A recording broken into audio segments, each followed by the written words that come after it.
So here we are inside from the beautiful sunshine of Loughborough today with two of Loughborough's finest, Lilli Ives Campion and Ollie Perry. You've had a bit of a mental year, capped by the Red Roses. What I remember of Lilli coming through the pathway, and I think she's a great poster girl. You've come back with your role as under-18s coach. I instantly felt this appreciation for like the impact you can have in a small moment. My North Star of coaching is to be the coach I always wanted to have. I love that. My two boys had to ask if boys can play rugby. I realised at that point that I'd probably over-indexed on the women's rugby. Basically, I was in the gym, then put on around 10 kilos, putting on like an outfit where I was like, God, these jeans don't fit anymore. And then actually, I don't want them to fit anymore. Quite empowering, isn't it? We'd all be in the gym. I wouldn't have to change the weights. I'm in my 16th season and I still have to take the weights off. Now I think about it, it's like filling your shirt. I just always thought that was a metaphor. I've never been able to do it either. First cap songs. Yeah, what did you sing? Please by Sabrina Carpenter. No, lost me, sorry.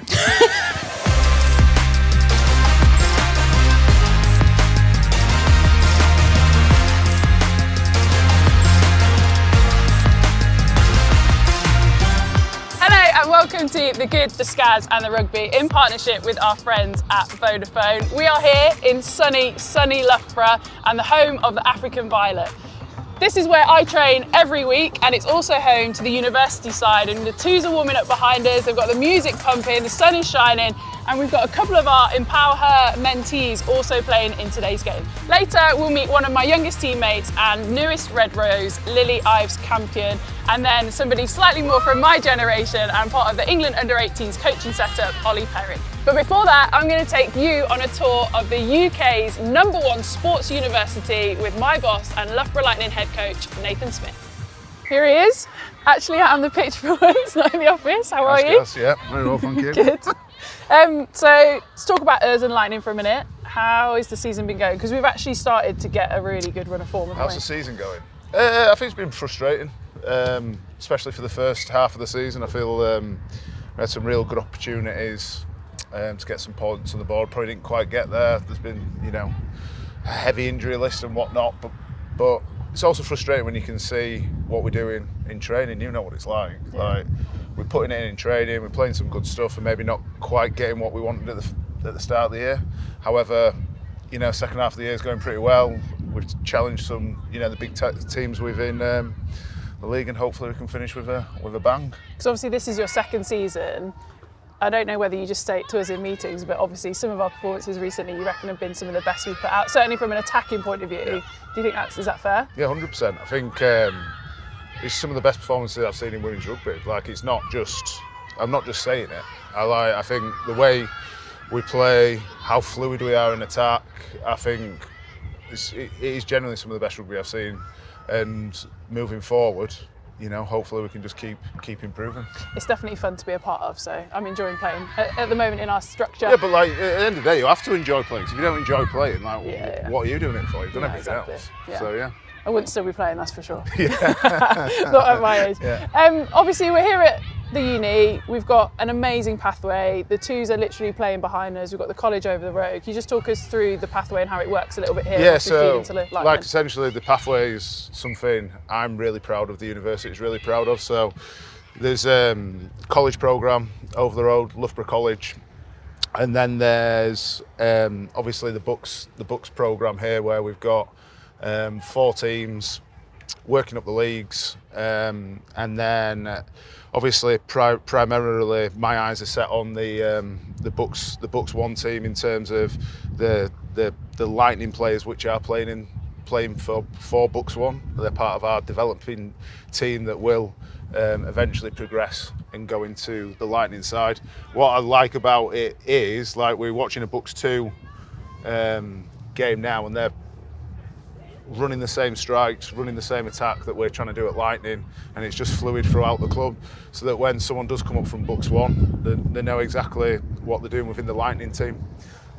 So yeah, no, it's something to be proud. What do you think about it? You work on the programme. No, yeah, I think it's class. I think one of the biggest things for me is, like, obviously we can talk about a pathway and it's like a knock on, and so actually when you get too good for one you go into the next. But actually I feel like ours is really fluid in that we'll have loads of girls that are available to skills in the day, so actually everybody can get touches with one another, develop your rugby, but also obviously just be around some of those international players that obviously we're pretty blessed to have here, and then obviously they'll go back to play in their respective whatever it is. We've got Tamsin's probably a brilliant example at the moment, isn't she? She's over at the college, she's been coming to skills and hopefully has aspirations to obviously come to the university and play. Yeah, exactly. Like there's Tamsin that hopefully will be part of Loughborough University next year, but there's also like Carmela. People don't realise Cam's journey. Obviously, she lived overseas, came to the college, residential student at the college, but she's first year student at Loughborough University now. I can't believe she's quite frightening. I know. She's my little like protege. Yeah. So like,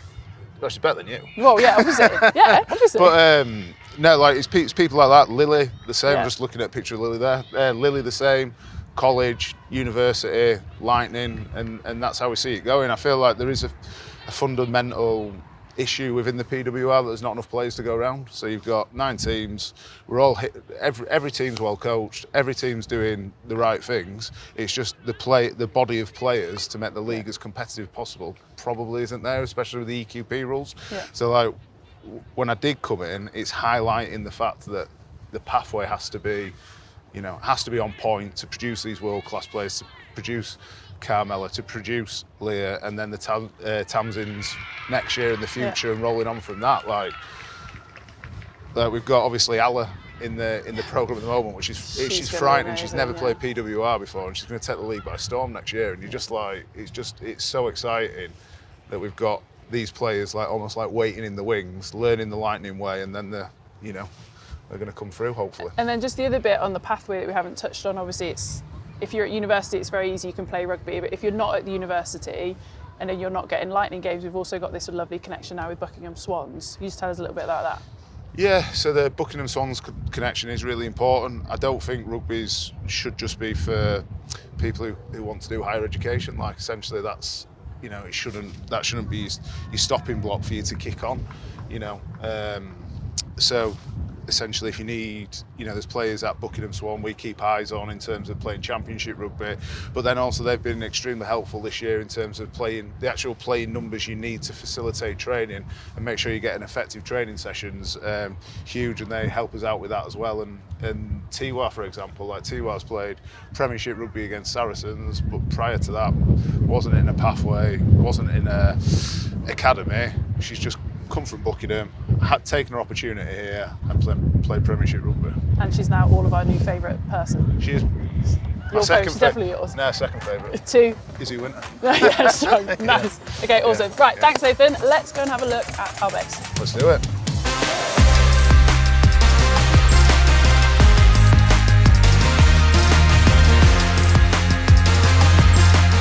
Okay, so we've just come into Powerbase, which are the 2 gyms that we use. So there's an amazing gym over there called Power, and we're currently in Base, which is newly renovated within the last couple of years, I'd say. Yeah. So we've got, I think we just had a quick count, about 24 squat racks. We've got all the leg press equipment, everything you could possibly want. We've got a couple of boxing rings upstairs where the boxers train, all of the cardio. It's about 15 watt bikes behind us, so an unbelievable facility. We train in here 3 times a week as Lightning players at 3 o'clock, so we've got a brilliant group that train throughout the day.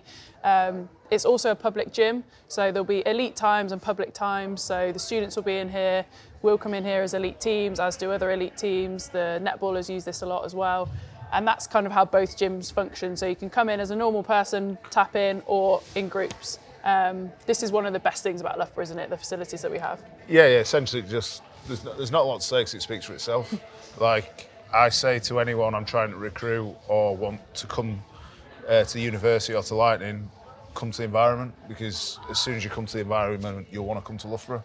Like we have, like you say, essentially we have our gym times from 3 till 4 during the day as Lightning. However, all the students, they're invited to those gym times.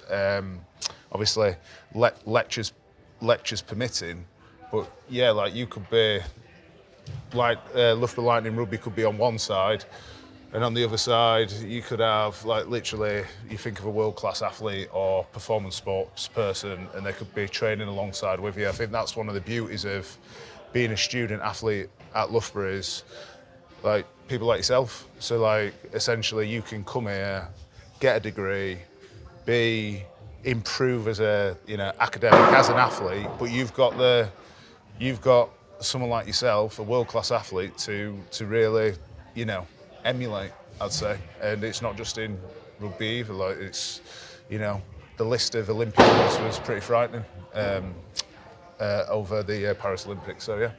So something we haven't talked about is obviously our partnership with Northampton Saints. We started, 3 years ago, that partnership, something like that? Obviously we play all our home games at Franklin's Gardens, it's starting to grow, but obviously we are primarily based here in terms of all of our training. Just explain a little bit all about that.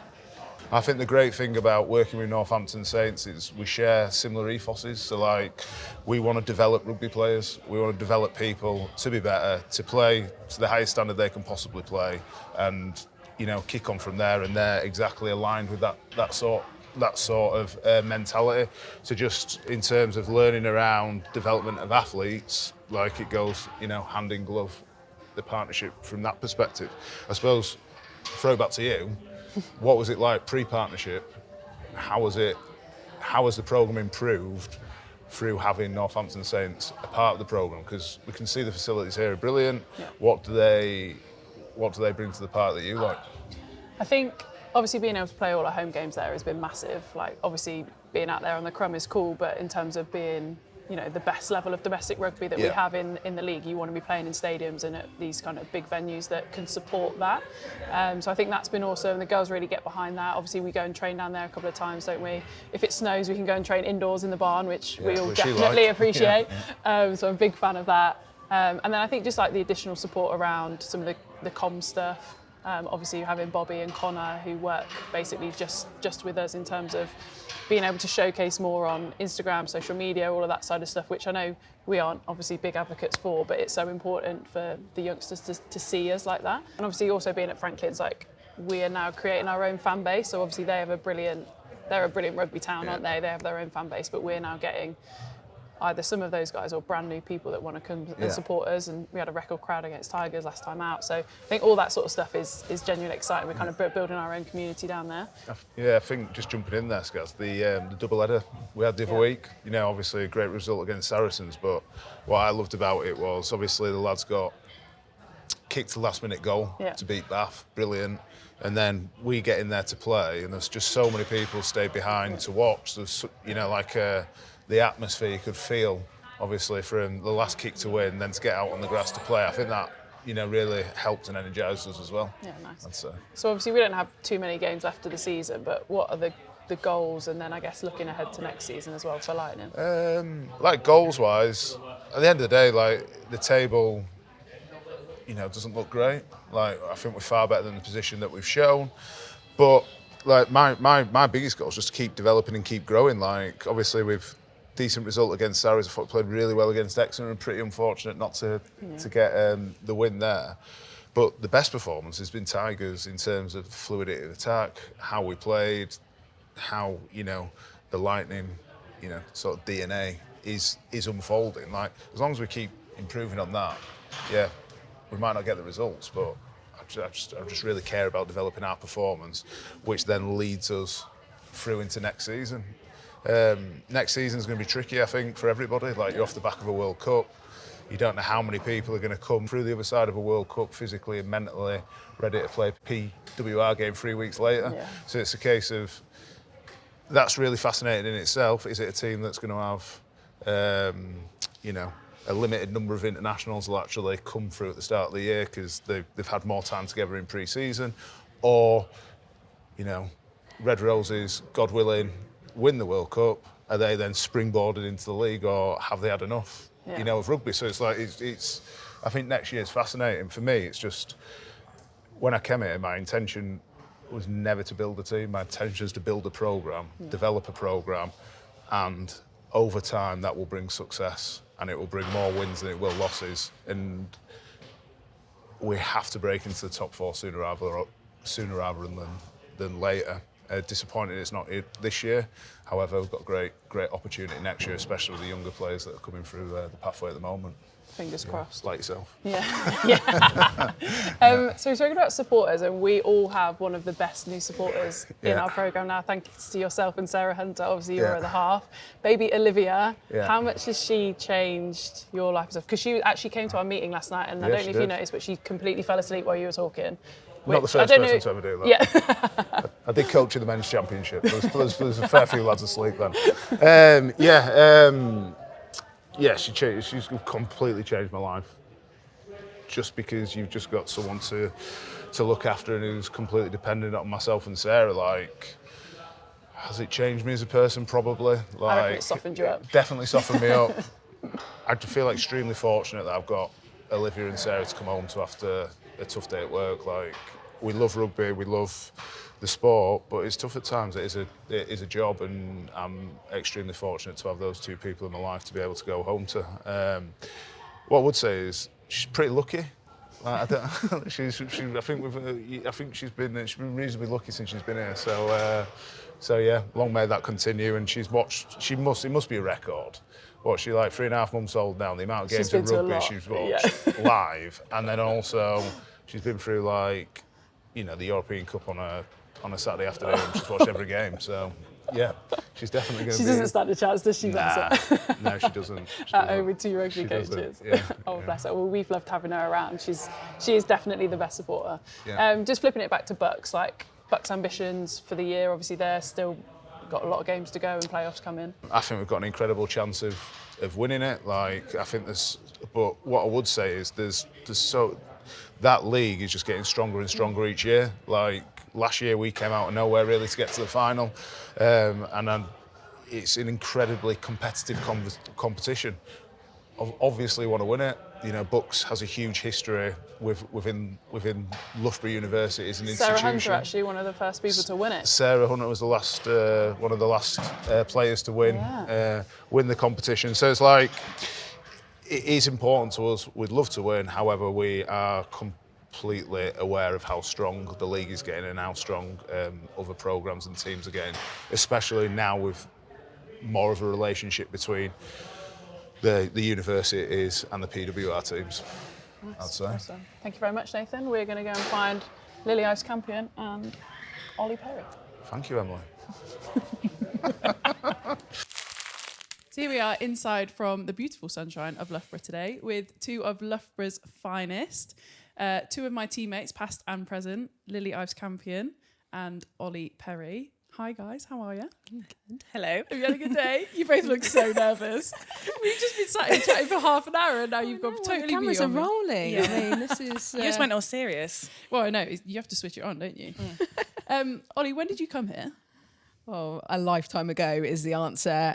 2005 to 2009. Don't tell me how old you were, Lilli, at that time. She's already given us a few age. Oh, I know. Jips, brutal. isn't she? Sorry about that. I was 6.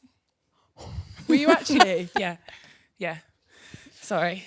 Oh my goodness. And had you come here before you actually came to university? Yeah, so I'd actually come here in an under 16 like England camp, like a pathway opportunity when I was like 13 or 14, and remember being on Towers pitch, which is just over there, and just remember like sensing the environment that I wanted to be in, and I genuinely from that age was like, I want to play for England and I need to come to this university. So that was and the reason you came here? Yeah. Oh, wow. That's cool. Yeah. And so it feels a bit full circle, like being back here now. Yeah, fair. And you obviously played university rugby here with some unbelievable names at the time. You had a hell of a cohort, didn't you? Yeah, I mean, felt very fortunate, and some of these people are like lifelong friends, which is so nice. But yeah, like sort of Sarah Hunter, so got some good stories on Sunter. We'll come to that. Ross Crowley, Danny Knight. Yeah, there's a whole heap and probably loads of names that I've forgotten as well. And I know obviously you've come back with your role as under 18s coach, which we'll come on to definitely later. But Lilli, welcome. Hello. You're very excited, aren't you? I am actually, yeah. I love it. Lilli Ives Campion? Yep. No, come on, tell us the story. Lilli Ives Campion. Lilli Ives Campion. Sometimes you get that, can get a little bit mixed up. which I don't really understand why, because there's no C no in H- H no in your name, H. sorry. There's definitely a C. There's C, yeah. No H, no. But I suppose if you read it quickly, maybe you might mistake it for champion. But maybe also people are giving you one hell of a compliment, like a little play on words. Lilli Ives Campion. I would love that. Yeah, you're not ready for that yet. We don't need to give you that yet. So you're in your second year of an international business degree. Yep. Here at Loughborough University, studying and playing, although haven't played a huge amount for the university side. Is that fair? Only one cap for me. Nice. Yeah. That was last year in the semi-final against Exeter away. Is it something that you would have liked the opportunity to have been more immersed in, or actually because of everything else you've been doing, you've not kind of had that gap, I guess? Well, I actually think I would have, I think if, say, when I first came to uni, I think that would have been so good just to run out, but also just run out with your mates. Yeah. I feel like because I came kind of straight into Lightning, obviously it was just a completely different like ball game basically. And I think being able to run out with the BUCS girls would have been so much fun if I did that for a while. But I say that we train with them all the time, and I just like love them as much equally to the Lightning girls because we're all just one. Yeah. So it's quite similar, really. And you've had a bit of a mental year. Yeah. Obviously been capped by the Red Roses, first senior tour. Like, can you just give us a bit of a brief background of what's gone on this year, how it's felt? Can you believe it's been what it has been? Yeah, it's been, it has been crazy. I think if you asked me at the start of the year what I thought was going to happen, none of that would have happened. I think that like probably the mind space like I was in at the start of the year to then is just crazy. It's crazy different. But yeah, it's been so fun though to be involved with the girls. They're like a really great group, and I think obviously getting my first cap was really cool, a really, really cool day. And then also to go on tour as well and be involved in that, and the setup of that was like, yeah, it was pretty sick. There's some really cute videos of your mum, your boyfriend, different bits when you've either received your cap or in the crowd. Not my brother. Not your brother. Just to clarify, not my brother. Does everyone mistake that? Yeah. It's like, oh, it's a lovely video of you and your brother. I'm like, quick, no. How does Dan feel about that? He was very quick to be like, I'm not her brother, no. So one of my first memories of you was we were training out on the 4G, as we've seen earlier, and this kind of tall figure would come and stand and watch us at skills. And I always remember Brad being like, that's Lilli. Yeah. She's over at the college. She's going to be brilliant. She's already this tall. She's already doing this, da, da, da, da. And obviously you weren't able to join in at the time because I was 16, you were 16 years old.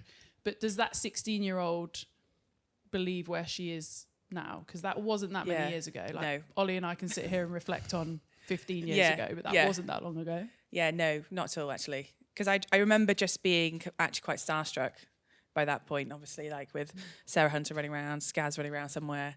Like, I think, because also when I came over, it was COVID as well. Yeah. It was like, it was quite mental, to be fair. And I think, I remember, I don't really know how often I would come. I think I came quite a lot, didn't I? Yeah. Yeah. I feel like keen. It was like every day. Very keen. Probably quite keen, yeah. If I know keen myself. in like the best way. Yeah, or annoying. Neither or. I don't remember the annoying piece. I remember thinking like what an amazing opportunity basically. Yeah. But I remember coming over and just watching, just being like, wow, like this would be pretty cool to be involved in. But then obviously had to wait till you turned 17, I think. Yeah, 17th birthday, which actually wasn't that long in, I don't think. Yeah. And then from then was able to start training like a little bit. There's like a group of us. There's like me, Fran, Kendall, I think Beyonce, and we all just like all four of us would just rock up one time a week to come train for a bit, which was really good fun. Very fun. We spoke a lot to Nathan earlier about the pathway of this place, of which you're obviously a brilliant example, but you've also been through like the England pathway in terms of under 18s, under 20s. Ollie was one of your coaches at some point along the way. Have you got first impressions of each other that you can share?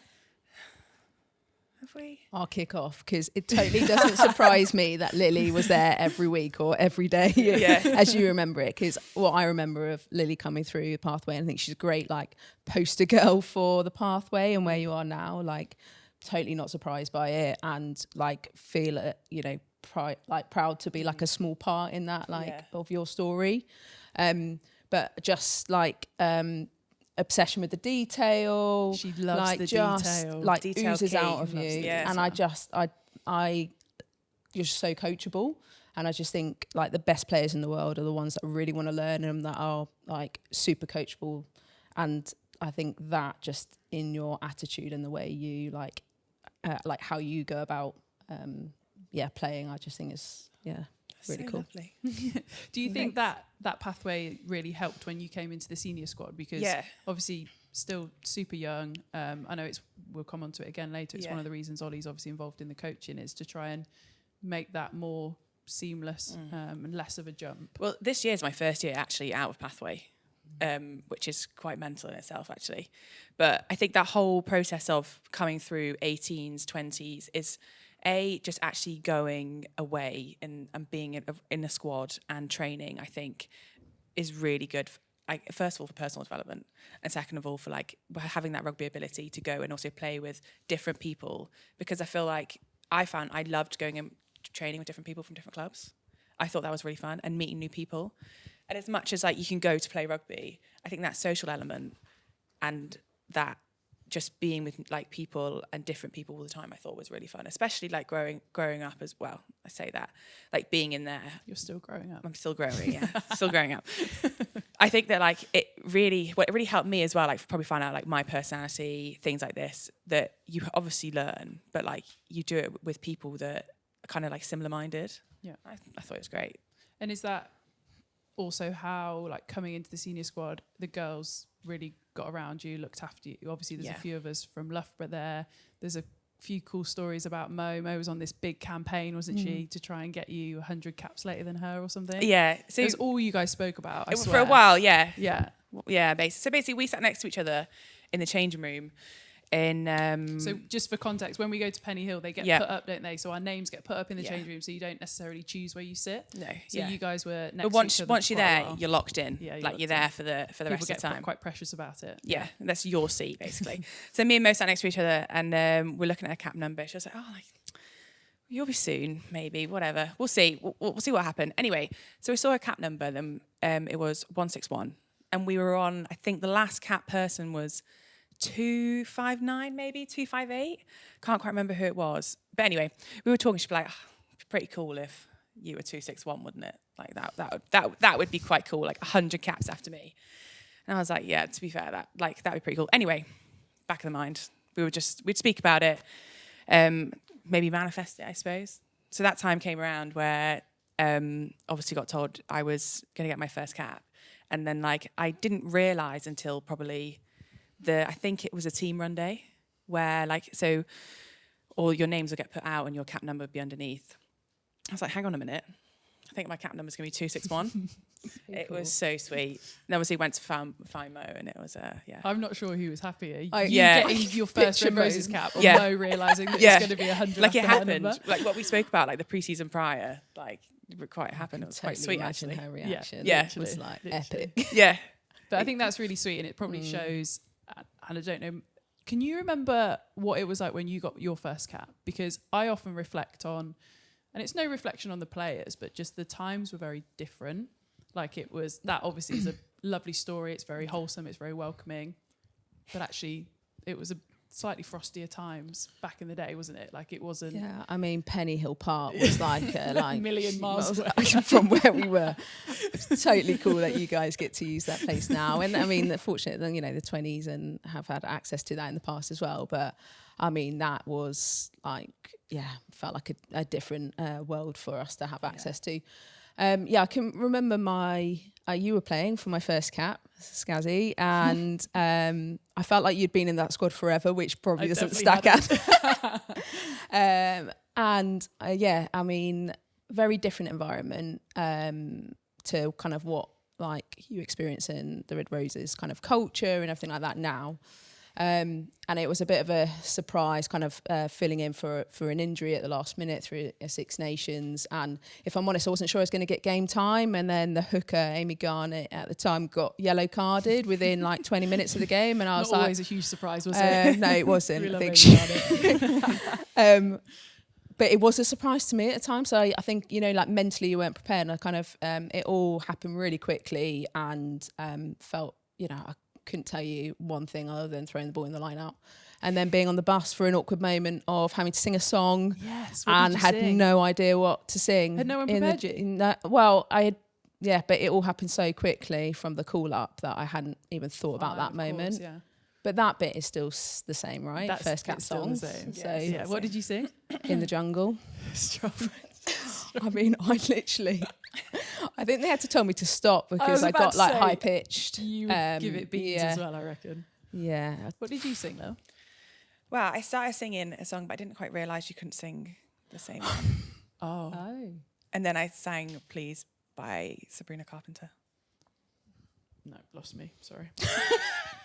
Should I know that song? I think you would know that song. Okay. I'm more of a, I need to hear it, to be fair. Please, please, Oh. please. Oh. That one? Don't prove her wrong. No? No. That's going as now. good as I've got, Keep actually. going. Send it me Second- later. Yeah, second that was line. good. Yeah, I'll send you one later. Did you get booed off at all? Because this is the I thing, isn't it? literally If got you- told to sit down, to be honest, on the Oh, bus. you Yeah. I think it was by the driver of the bus as well. But you find this though with people, they either fully embrace it, go full ham, and have to get told to sit down, or Yeah. obviously it's like in and out there as fast as I possible. actually think that was probably the worst thing Yeah. about the whole day. I remember being more nervous about that than Yeah. playing, arguably, I which is mental. literally felt my stomach go. Yeah, I hated every second of it as well. yeah. Oh, I remember you as like a player before your time. I know we were speaking briefly about this earlier, but like obviously you played hooker, which traditionally is a gnarly old position. You're like quite slight in terms of body image, but an absolute baller. And I feel like 10 years later, like if you were playing now, you would be carving up as an unbelievable player, just with how the game has changed and obviously being able to use all of that skill set. So they're like my memories of you. Obviously at Lichfield, we spent a lot of time together there, and obviously at England. But yeah, Just going to take a moment. That Scaz called me a baller. Yeah. You were. That is a good Definitely. compliment. But you think back then, and like front rowers especially, and it's certainly not slamming anybody, but it was about basically putting your head down. Like that was the job. Put your head down. Do it again. Do it again. Do it again. Whereas that wasn't really that didn't excite you that much. No, it didn't excite me that much. I mean, and me and Ross, so Ross was a LooseHead. We got to play 9 and 10 at uni, and I was like, I proper came to life. Like, So at uni, you played 9 and 10, and then you go to Lichfield and play 2 and 1 and 2. 1 and 2, yeah. That's quite a change. Yeah, but yeah, no, I think it was the time. Like, yeah, I mean, the game model that England played in that era probably definitely didn't suit my like skill set, which is probably some of the factors of like probably making the decision of retiring at that point. How old were you when you stopped playing? 22, 23. Really? Because that is Yeah. like crazy young, really, isn't it? What were the main reasons for that? Yeah, so I think we probably alluded to some of the things. So I think I just didn't fit into the model that England wanted to play at that point. And I think, like the impact that it had on me, and I don't think moving from what was under 19s at the time into the senior game, I probably just didn't feel that equipped as a player, which is why I'm so passionate about coaching the pathway now. And I think the coaching at the time was quite old school and very much, improve this, do better at that, get bigger. And it chipped away at my confidence, and then that chips away at your self-belief. And I only had rugby as my identity at that point. And when your kind of identity is all wrapped into one thing, and when rugby was good, life was good. But when rugby wasn't good, life felt really challenging. And I think my mental health suffered so much that I just got to a point where I had actually been out in Dubai Sevens playing for the Pink Barbars, and everything I loved about rugby suddenly fell into one weekend. I know you've played out, so I can see you smiling. So It's like all the social, great rugby, it's obviously sevens, so it kind of comes with that kind of social territory, but just a bit of flair and everything I loved and fell in love with the game about. And then I went back to, at the time I finished my playing career at Wasps, and I don't think I'd come from playing at Lichfield, where I was playing with my best friends from uni, and felt a club that I really felt like I'd shaped, to then being at Wasps to play Prem, and they were all super lovely, but I just didn't feel as connected that I'd had experience of so many years at Lichfield. And I just remember driving there. It was like hammering with rain. We were doing a scrum session. I was freezing cold. And I just instantly, I just felt this kind of like, I don't know why I'm here.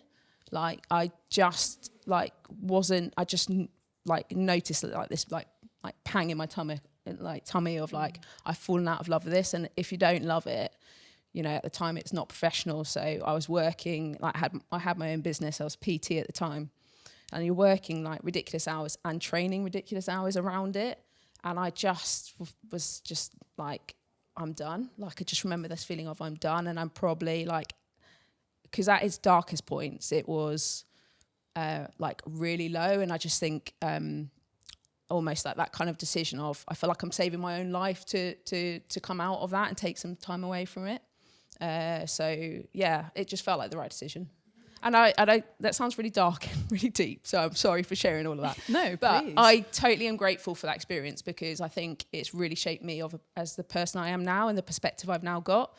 And I think that's, I mention it like that, so why I'm so passionate about coaching the pathway, to set people up really better to thrive through like that next step, because it is a massive jump from being in age group rugby to playing the senior game, and even more so in today's like standards. So, but it's so important, because there'll be so many people that can relate to that, and they're either still playing because they feel like they have to, or they haven't quite found the next thing, or they're scared to not do it. So actually to hear somebody who's been through what you have, to have played at the level you have, actually say that, I think hopefully will resonate with a lot of people, and they'll find it really beneficial. So thank you for sharing. In terms of coaching, did you then take a period out of the game before you coached, or did you move straight into coaching and then immediately kind of like find that love again, but in a completely different capacity? I probably had about 3 years where I literally closed the chapter of rugby and thought, I'm never gonna, like, which was challenging at the time, because like my dad loved coming to all the games with me, like my husband played rugby, all my friends were rugby, so it was really hard to like step back away from it. But I just kind of closed this like chapter and thought, if I'm honest, like, which sounds a bit ridiculous when I say it aloud, but like saw it as a failure, even though I got, you know, a handful of caps, but I saw it as a failure, and like, what a waste of time. And I just need to like find out who I am as a person. So I probably had about 3 years where I couldn't even go to Twickenham with my dad to watch a game, because I just struggled to deal with it. And then I think fell into coaching from going down to Henley, which was where my husband played at the time, and then the women's team just did some guest coaching, and I instantly felt this kind of appreciation for like the impact you can have in a small moment. And I love the escapism of coaching, so you have to be fully present. So for me, like this kind of, I actually feel like more comfortable and more me coaching than I ever did playing, because of like, as a player, I think where I finished my career was like really struggling in the environment. It felt really like almost like so like threatening and challenging to then be like, how can I create an environment that feels like you can really flourish and thrive, and you can instantly have that impact as a coach? And it felt really fulfilling. So it was a little bit addictive. So I kept going, oh yeah, I'll do a little bit more guest coaching. And then I kind of fell into, all right, I'm head coach now all of a sudden. But I really enjoyed like almost growing and learning new skills again, but in a different, still being on the field, but in a different kind of way. So is the passion for coaching like in that pathway because of your previous experiences, because you want to make that either transition more seamless for other players, and just kind of that whole piece easier? Or do you have aspirations to coach at a higher level? Yeah, great question. So I can answer part of that, and I probably can't answer like the last bit, so I'm not sure I quite worked that out, but I'm quite comfortable that I've not worked it out.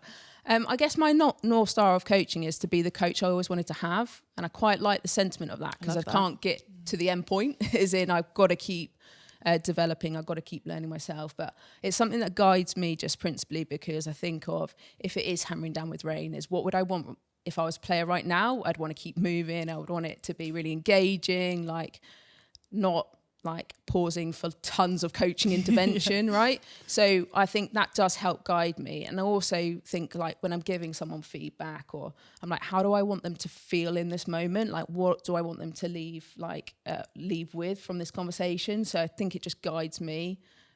Probably from some of the experiences that I had that I didn't feel great in those moments, or I didn't engage in sessions. So I think it's more around that. I love that. I want to be the coach that I wanted to have. I really like that. Preach. Amen. Amen, sister. So for context, the reason we're here today is part of ours and Vodafone's EmpowHER programme, which is all about connecting university rugby to the elite game. Ollie is one of our mentors on the programme and we've been coaching this morning. Lilli obviously joined in as well. LooseHeadz, the mental health charity, are also playing a massive role with ours and Vodafone's EmpowHER project this year in particular. They've been working with Vodafone for 2 years now, and they know as well as we do what a great partner Vodafone are, because they really get it, especially with their focus on connection and communication. They're trying to place a mental health lead into every rugby club around the world and equip them with a toolkit of resources to help #tackle the stigma. And through the EmpowHER programme, LooseHeadz has put together and will soon be rolling out in-person, university-specific mental health workshops and online training modules to give players the tools to look after their own mental health, spot the signs of poor mental health, and build a supportive culture within their teams. And these stats kind of blew my mind, so I'm just going to read some of them out to you. The proportion of students identified as having a mental health challenge has nearly tripled from 6% in 2017, when the data was first collected, to 16% in 2023. 16% of students works out as nearly 4 people in a 23-person matchday squad having a mental health challenge. So just putting it into kind of context of a kind of matchday squad for us. Ollie, you've obviously touched on some stuff there within your own journey. Is that as stark to you as it is to me? Because I find that quite... I think, I mean, if I'm honest, it doesn't surprise me. I think it's like heartbreaking to hear, but it also doesn't surprise me. I think what the good thing is I definitely think people are accepting it more, which I wonder whether some of that data is representative of that, and talking about it more, which I think is really important, which is why I shared what I did, because I just think that's how like people can help people, is just sharing your own story, and hopefully that like resonates with others. And I think the more that people share, what do you think? Yeah, I agree. I think that I'm again not surprised, but I think what's so good about it, like Ollie said, is that it's been spoken about. Like I know with living in student accommodation, like and things like that, that it's actually there is a struggle, but that feeling of moving away from home, all things like that, which I went through at 16, and even that in itself is a really hard transition to make. And I think that, I'm, again, not surprised, but it's just good that people are talking about it. And there's that opportunity then to, get the support on it if you need it. Yeah, exactly. I think LooseHeadz are doing a brilliant job, and it's great to have them involved in that manner. So Ollie, obviously the age group that we're talking about is pretty much exactly the age group that you're working with in terms of your role with the under 18s. Like, how much of that is you obviously coaching them to get better at rugby and the specific skills around that, but also how much of it is actually just helping them turn into adults essentially? Yeah, I mean, I'd love to put a percentage on it, but it's definitely not defined in that way. But we definitely think about the like player holistically, so them as a person first. So making them feel, more comfortable in their own skin. Like, if you think about that age, it's like a really challenging time. I can remember it myself. It's like you're often doing A levels or some significant like academic like exams, or making some big life choices, as well as maybe like exploring your sexuality, as well as like career ambitions. Like, there's a whole cocktail of so different factors, as well as like working out who you want to be as a person. I just think it's like quite a challenging time for individuals. So I think part of what we try to do as coaches is share some of that vulnerability of like, I'll share my own journey and how that might be useful to hear, but also get them to get more comfortable with sharing their own stories and more comfortable in their own skin, and to start to think about the person that they want to be and help have those conversations, because you can't work it all out yourself. So actually just the like orchestrating some of those conversations and giving them opportunity to develop some like life skills of speaking in front of people, like sharing some stuff is really helpful. Like, I don't know if Lilli, you experienced that when you were in that pathway. Well, that's kind of what I touched on like at the start. I think that the main thing that, as much as you can get all that rugby side of it out, is figuring out who you are and the person you want to be.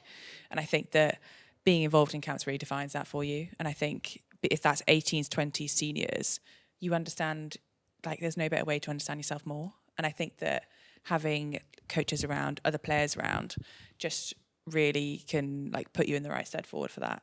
But yeah, no, I agree. Like I think that's probably being in camp singles, that's probably made me into the person I am, and the like being that detail driven person, like as we know I am. Would you say you're in arguably like the best place you have in terms of all of that sort of stuff? So just kind of referring back to the plat room that you did with Ellis Martin, which is a brilliant thing that she's got going on. I've also featured with my old-fashioned, apparently, hairdo, but we won't talk about that. Into high pony, was it? Yeah, did you see the high pony she gave me? It was unbelievable. It was the highest thing I've ever seen. Yeah, it was good. Highest thing I've ever seen. But Ellis has been doing these plat rooms. She talks to different players about different things. And one of the things that you guys touched on was obviously around like body image stuff. Obviously, you've been going through a transition of being a 17-year-old into now a 21-year-old, and obviously the changes and the position that you play being a second row, how physical the game is now in terms of some of the weight that you felt you needed to put on. Can you just talk us through some of that? Yeah, I think that, so like, I suppose this time last year probably is where the conversation started of like, when the conversations happen, you know, because you're in that environment, you know, like I knew I wasn't performing. I knew I'm not carrying as hard, or I'm not making those collisions. So I knew that anyway. But conversations were had, and it was like, okay, so basically we're going to put you on a physical development block of gaining muscle mass and gaining overall body mass. And I had some markers to get to by January to come back into camp, basically. And yeah, so that was quite, how long was that period? It's probably like pre-season till January. How long? Like 6 months? Yeah. Around 6 months. Like 6 month period then of just, basically I was in the gym probably 4 times a week. I'd pick up a little extra session on a Wednesday, and my game minutes went down, gym went up basically. Food intake went up massively. And I think that, so overall in that period, I then put on around 10 kilos-ish. Still like in and around that. And I think that for me, in that whole period, it was quite a crazy cycle, because sometimes I feel like you can sit in the headspace of, do I really want to do this? Like, I'm happy with the way I look. But then subconsciously you're like, actually, but I'm not performing to do what I want to do. And in that moment, you're like, well, if I want to go and I really want to push on here, then I need to do something. And I need that change. And I think that like that in itself is probably quite a hard thing to juggle, into actually openly be like, yeah, okay, I'm going to make this change, because it was quite a big change. And also at 20 years old, it's, you know, that's a lot, isn't it? Yeah, completely. And I think that, so basically went through this journey, put on this weight, came back into camp in January time, and then was able then to come back into pre-season like a completely different player. But not only do I feel like I've put on weight, which, well, obviously I have, but I mean, just that, I think mentally, and how the perspective I have on the game, on myself, and on things around that has changed massively. And I think that the support I've had to do that has been unreal. It's been unbelievable. And I think that the way we spoke about it, the way that it wasn't just like, right, go put 10 kilos on, because you could do that in a month if you really wanted to. But you wouldn't do it very well. Like, it wouldn't be as efficient as you need it to be. It needs to be really functional, doesn't it, in order to do what you need to do. Basically. So that's the kind of process that I went on. And yeah, it was really hard. There was points of it where I was like, gosh, this is... And you think you're getting somewhere, and then you're not.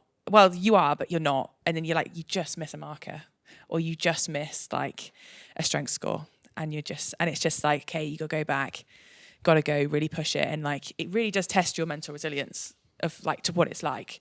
So yeah, that's kind of the process I've been on and recently. Can you remember a moment where you were like, okay, like I'm on board, this is either working or worked, in terms of, it might have been, I don't know, a PB in the gym, or breaking a tackle that potentially you know, you may have thought you'd never be able to break, or something like that. Was there a moment where you were like, okay? I think what I actually think it was actually coming back into Rose's camp, and we'd all be in the gym, and I wouldn't have to change the weights, like on the bar. And that was great. Like in my head, I'm like, oh, that is like, because usually like you'd have to take a 15 off, put a 10 off, take a 20 off, put a 15 on. And that I found that really hard.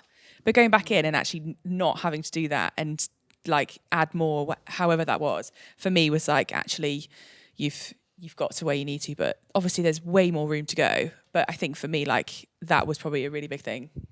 I'm very proud of you because I'm in my 16th season and I still have to take the weights off. I'm Whatever so proud camp of I'm you in. because to put on 10 kilos in that short space of time, it's unbelievable. Yeah. Because I spent my whole career trying to put on even 6 kilos. Creatine was my best friend. And it is so hard. Like, it sounds like, you know, for some people that's like, oh my God, a dream to put on some, right? But it to doesn't put work on like weight, that, but good weight. Just slight changes, having like an extra piece of toast or an extra egg. Did you treat yourself to some new clothes as well? Because I imagine that was fun.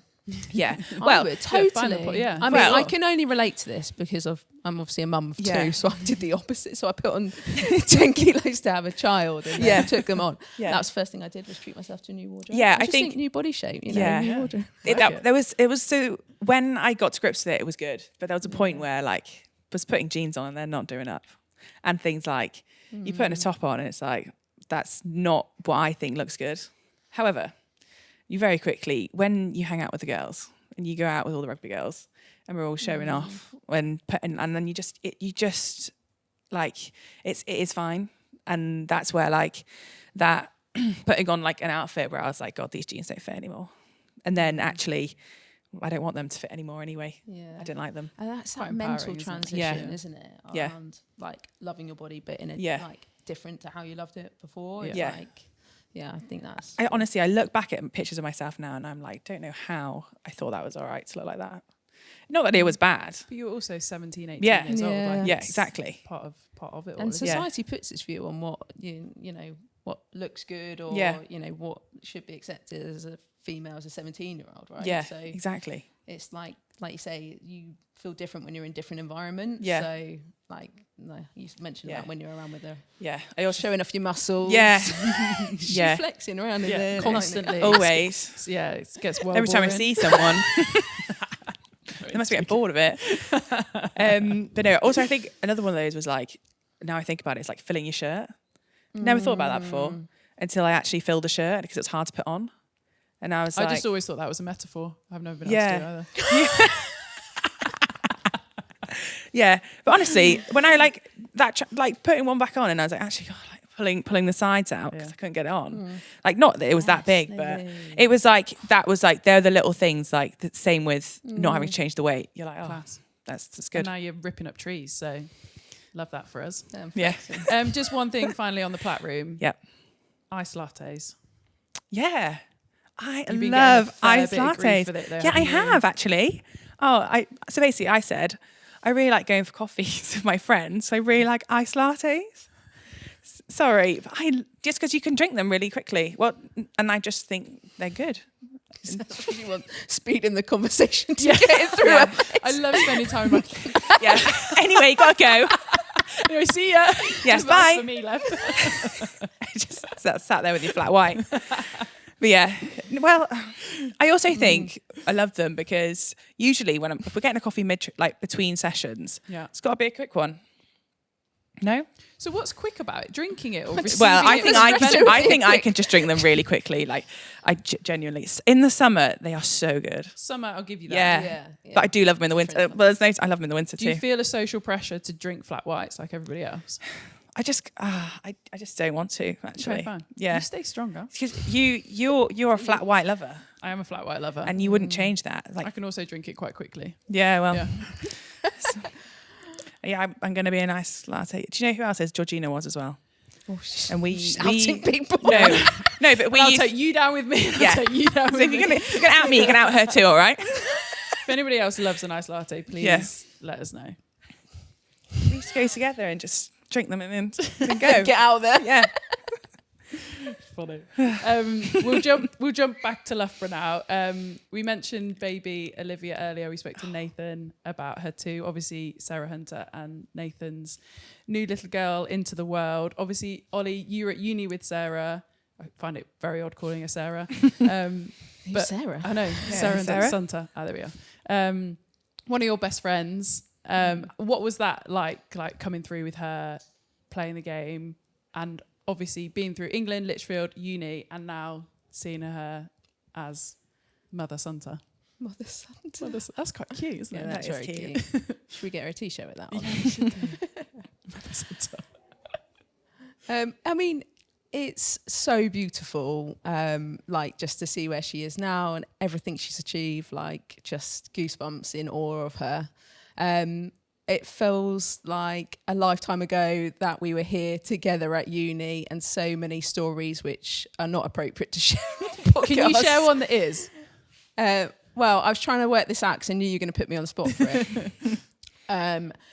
Sunt has many super strengths that we all know and are in awe of her about. And one of them that I'll put into the mix, which may be a surprise for you, is her ability to in her de-initiation. So we had an initiation into the rugby team, but also a de-initiation out of the rugby team. This which is also how much things have changed, isn't it? Yeah. yeah, because that's not acceptable now, No, right? not anymore. Okay.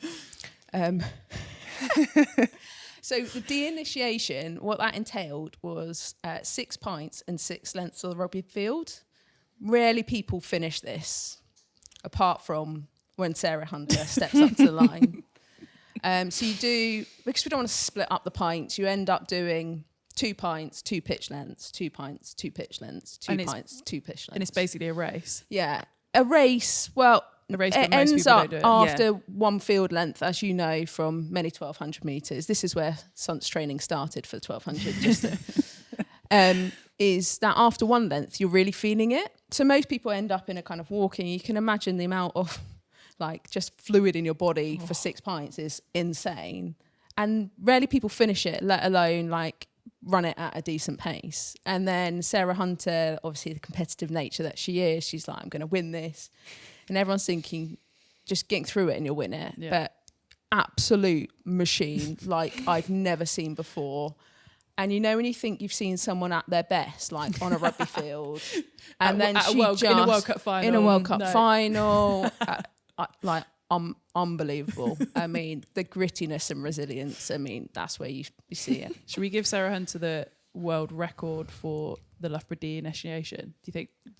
If there was 100%. one. Well, I mean, she must be that. If we don't de-initiate people, she must have True. like. Should we just put like record a name holder. up on a wall Yeah. somewhere? Do you reckon she's the only one to finish it? Yeah, Let's say yeah. Yeah. 100%. Fact checkers. Can we also discuss? Did she discuss with you whether baby Olivia was named after you or not? No, she's never discussed this. I don't think it is true, but what I do think might be true is that and I know this because I'm a mum myself. When you go through, you trawl through names. Well, we trawl through endless like name books, like having a look online. Is that names pop up that you're like, oh no, I can't call them after them, because I know that person, and there might be a story. And Simon, my husband, he's a teacher, so you can imagine the list that we had to go loads through. written off, yeah. I just think, well, I mean, she's not gone, well, that person's not a great person. So, I'll take that Take it. as a little win. You spoke about your 2 little boys there. How much have you kind of introduced them into the women's rugby world? Because there's quite a cool story, isn't there, about what they have said about the fact that men play rugby too, something like that? Shy has definitely teed you up with this one. So She also wrote on the brief, indoctrinated, which I changed because I wasn't sure I could get away with saying that. So that's strong. I'm just outing myself now, but I felt that was necessary. Yeah, so I guess this story that this prompt is referring to is the fact that my 2 boys had to ask if boys can play rugby because they'd only ever been into a women's rugby environment. And obviously that just naturally happened through coaching and different games they'd be at. And they used to love coming down when I was head coach at Henley to play with the girls. They love the tackle shields, like you can imagine, like superheroes, and Just they like would come soft dressed play, up. isn't it? Yeah, totally. And the players were amazing with them. But I realised at that point that I'd probably over-indexed on the women's rugby, and that's you'll be pleased to know that they're both in like minis clubs, which are girls and boys, and they're totally like eyes are open to a whole new world. Which I mean this. Yeah, probably not Super always cool. the case. We've had Katie Daly McLean on before as well, who's told a story of her eldest saying a similar thing. that can boys play too? I didn't realise, which is just a really awesome flip that I just don't think we would have ever heard of before. While we're on Henley Hawks, so obviously you used to coach Henley Hawks women. Producer Shira is a player in that team. Now, Shira writes our briefs and she always writes on it when we have guests, have you got any stories about them? Can you tell us a little bit of insight? What was it like when you first met them? Blah, blah, blah, blah. Well, this is, I think, possibly our only opportunity to get something on her. The floor is yours, Ollie, please. I want to know what she likes as a player. She's obviously captain. Is she coachable? Is she any good? She's going to cut all of this out, so it's fine. Oh God, juiciness. Let's have a think. So she good on the beers? All of the above. Yes. So yeah, I know, Scazzy. I mean, she did say that she would be able to take you on 1v1, but you know. Shira felt the need to defend that statement then, in case I was like, well then.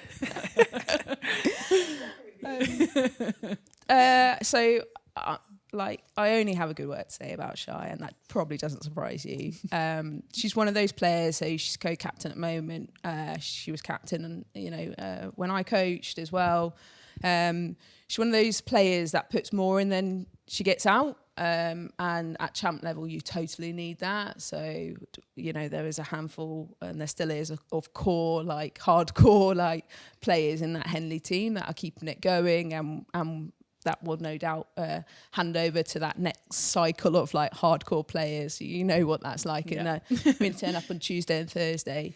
The only story that I can think of is when I had to introduce the two co-captains to the referee, pre-game.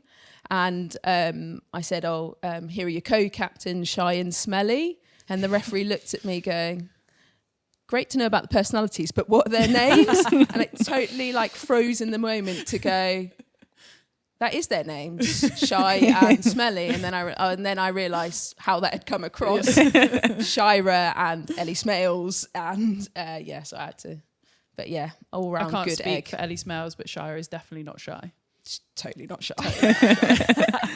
And there's a chance that she'll keep that in the pod now because you were very nice about her. So that's also good. Okay, fine. We'll let her off. As we said earlier, the reason we're here today is part of ours and Vodafone's EmpowHER programme. Each uni, Loughborough included, has been given access to Vodafone's Player.connect, which is an advanced performance and welfare monitoring technology. And the other thing they get, each university, all 7 of them, is mentoring. So throughout the universities and throughout kind of our advanced or wider group of networks in terms of players and stuff, we've been able to pair up mentors and mentees. And Ollie, you have been mentoring on the programme and have been mentoring Mags, real name Emily Maguire. I definitely didn't realise she had a first name either, which maybe that's an Emily thing. No one realises mine's Emily either. But yeah, she's been out there playing for the twos today with BUCS. So it's good time to welcome in Mags. Welcome, Mags. Thank you for having me. So good to have you here. So you applied for ours and Vodafone's mentoring programme to get support with your coaching. So not your playing, you were playing out there today. Yeah. But you applied to the programme for your coaching. So tell us a little bit about your coaching journey. Who do you coach? What's your interest in coaching? Yeah, so I started coaching bizarrely back for my Duke of Edinburgh volunteering. At the time I was playing football, so it was just I was playing, and again it sort of made sense to do it. And I instantly loved it. My football skills were less to rave about, but so I obviously came to uni, rugby player at that point, and we have our development squad, our Road to Rugby programme here, which is basically it's a way for us to get new people into rugby for playing, but it's also a way for us as players to learn how to coach. And I got into that, I got really invested, got my level 2, and then now I'm the head coach of our women's third team. You're partnered up with Ollie, obviously brilliant coach. You actually had the opportunity to go into the England under-18s camp. Ollie obviously kindly invited you in. What was that experience like? It was invaluable. It was to be able to go in and see Ollie and the other coaches do what they do, just to be a sponge and just to get that the understanding of the environment and the way things are taught, and little things like, not even little things, like when you do a scrum session, went into the gym with you guys, and to see the little techniques and little things which even as a player, I'm like, oh, that's so cool. But then to be able to impart that knowledge it's something that I'm never going to get anywhere else. So yeah, it was so cool. So like the notes in my phone that day were slightly ridiculous, but it was all, such an amazing experience just to in be your there. phone. Is that what happens at Yeah, well, your the thing age? is that I've Note taking your phone. I've got a notepad. Gone are the days of a notepad. I had a notepad. Do you know there's a but- notes app on your phone? Is Scaz? that? Yeah, I had my notepad, but it's the one I got from a level 2 course. So it's got the England logo on the back, and I thought, I might be Bit too pushing keen. it. Bit too keen. So we'll just go with the phone. It's understated. Nice. It's fine. you know. Okay, nice. And what was some of the things you've learnt from Ollie along the way? Wow. Okay. Top 5. No, it's You loads need to of. consult your phone. Yeah, go get it back. No, we spoke a lot about what's important to me in terms of like my big rocks and my little rocks and all these things, and what's, as a coach and as a player and as a student and everything, you've been giving good general life advice, really like helping me settle as, okay, so I'll go from a full day of lectures into a training session for the ones and then into a 3 session, and you're like, okay, but park things, how to cope with things. It's been really good for my mental spacing as a coach, which in turn has made me better anyway, because I'm going in less hot-headed and less stressed, and just general kind of understanding what I'm doing day to day, I suppose. I can't imagine a mother of 2, business owner with a full-time job, and also that coaches has probably got much better advice for somebody than somebody that holds all of those things. Ollie, is there anything you've learned from Mags? Because I think one of the really interesting things for me, and having been a mentor on it for obviously last year and this year, is this is very much a two-way thing. Obviously, we're there to mentor and impart, whether it's coaching knowledge or help them get better at rugby or specific skills, etc. But I think there's a really nice kind of two-way thing in this. Yeah, totally. So, I mean, I'm always about the kind of win-win scenarios, and I try and take anything from any interaction that I'm in. And I think like Mags's curiosity and always asking like amazing questions makes me really kind of things that I might have become autonomous to me. I think it makes me press pause and go, yeah, why do I do it that way? Or when we talked about coaching philosophies or why you want to be the coach, it makes me naturally then think internally first. So I think, not only from a kind of technical, tactical on field, but also just personally, like just connecting with my coaching philosophy, just as a kind of reflection of the conversation we've had. Nice. We obviously asked Ollie this question earlier in terms of her coaching ambitions, and even obviously with the wealth of experience that she has, she perhaps wasn't able to answer this question even at that stage. But what are your coaching ambitions? Because again, I think it's really nice when someone says, I'm not actually quite sure yet, but I'm really enjoying what I'm doing. But where do you see your next step? I hope it follows someone's path like Ollie's, and that I just keep growing, and I can, it's all about, part of the reason I do this, a very big part of it is I have so much love for the game, and it's so rewarding to see other people learn to love it. If they love it because of the competitiveness or just the love of anything, being able to impart that knowledge just gives me such a great feeling. So the hope would be to impart that to, whether it's kids or champ level, PWR, whatever. I want to, it's what I want to do for life. It sounds really cheesy, but I knew pretty early on when I started coaching the group that we've got now, it was I feel like I found like a calling almost. Again, so horrendously cheesy. But it feels right to do it, and I hope I can keep doing it for a long-standing career. That's the aim anyway. Sounds amazing. I think certainly BUCS 3 are very, very grateful. Road to Rugby is very, very grateful, and I'm sure whichever teams you go on to continue to coach will be so as well. So thank you so much for being a part of the programme. I know you guys will continue to work together and certainly get as much out of each other as possible. I've got a little gift for you all. Woohoo. So obviously you two are already sporting your hoodies. So Mags, this hoodie is for you. Thank you. And a scrunchie. Oh, finally something to keep this away. Mo's highly protected scrunchies. Wow. There you go, girls. What a day. What a day. Yeah, you can do This that. is my first ever scrunchie. Yeah, mine too. Definitely. Lily? Not mine. Please feel free to do what you want with those. Put it on your wrist, put it on your hair. I think mine's actually On your hair. in your hair. Just balance it. On top. Try it. Yeah, could do. Some weird things take off. Anyway. I haven't got the posture for that. Yeah. Lily, just to round up, obviously we spoke a lot about how crazy a year you had last year, 2024. Yeah. 2025 for the world of women's rugby is a pretty huge one. Certainly for us as the Red Roses, we hope it's going to be an amazing one. What is like your maybe goal for the year? And then obviously looking ahead way beyond this, like with the things that you want to achieve in the game. Yeah, I think in terms of that, I think I would obviously love to go to the World Cup. But I think to go to the World Cup, there's also a lot of hurdles you got to jump before you get there. Like you've got the Six Nations coming up, things like that. So I think short term, it's just that how kind of just being where I am and seeing where I can get to in this period. Like I never thought I'd be even involved in conversations around that in the first place. So I think just actually taking away at where I'm at and seeing where I can get to in the Six Nations, if there's anything there, into potentially pre-season to the World Cup. So that's where I'm heading. Allowed yourself to dare to dream about the Lions tour in 27? I think the Lions tour would be it's something I've actually not thought about. And it was something where actually I spoke to our physio and she was like, oh yeah, you know, the Lions tour in 27. I went, oh yeah. Yeah, she went, what do you mean? And I was like, oh yeah, like is what it is. She went, no, you should be thinking about that.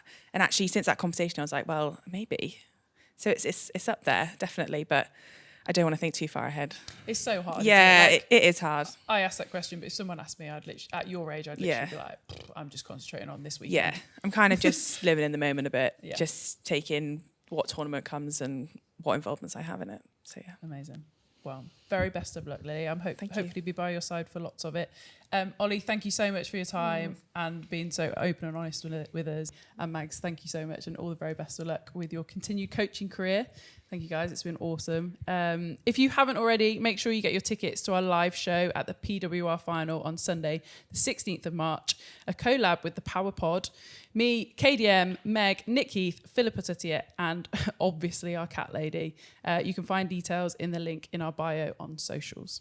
We've been The Good, The Scaz and The Rugby in partnership with Vodafone. The Good, The Scaz and The Rugby is a folding pocket production produced by Shira.